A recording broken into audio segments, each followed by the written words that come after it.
Business మొత్తం పోయింది, చాలా లాస్ వచ్చింది, ఇక నేనేం చెయ్యలేను అని అనిపిస్తున్నా. సమస్యలు వచ్చాయని చెప్పేసి ఎందుకు బాధపడతావు? సమస్య అనే పదంలోనే ఉంది సాధన అనే పరిష్కారం. ఇప్పుడు ఈ సమస్య అనేది నీకు ఒక అడ్డంకిలా కనిపిస్తుందేమో, కానీ ఇది నీకు ఒక అవకాశం. దీన్ని బట్టి నీకు ఒక మంచి ఎక్స్పీరియన్స్ వచ్చిందనుకోవచ్చు కదా. బిజినెస్ లో మొదటిసారి చేసిన తప్పుల్ని తెలుసుకొని భయపడకుండా మళ్ళీ స్టార్ట్ చేయి నీ బిజినెస్ ని. మళ్ళీ బిజినెస్ మొదటి నుంచి మొదలు పెట్టాలంటే కొంచెం భయంగానే ఉంటది. భయపడకు, అధైర్యపడకు.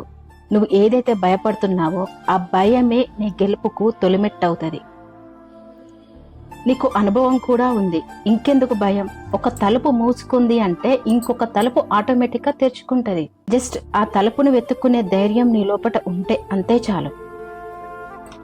ఎప్పుడైనా సరే ఒక చిన్న విషయం గుర్తుపెట్టుకోండి, ఆపద అనేది ఎప్పుడు కూడా మనకు ఒక కొత్త అవకాశాన్ని ఇస్తుంది.